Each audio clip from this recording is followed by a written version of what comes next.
Sneezing is an involuntary expiration of air to rid the nasal passages of foreign material.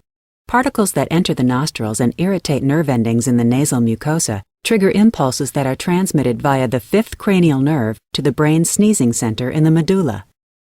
This sets off a respiratory response. Rapid inspiration fills the lungs, the epiglottis and vocal cords close, and the muscles of exhalation in the chest and abdomen tighten in a spasmodic contraction.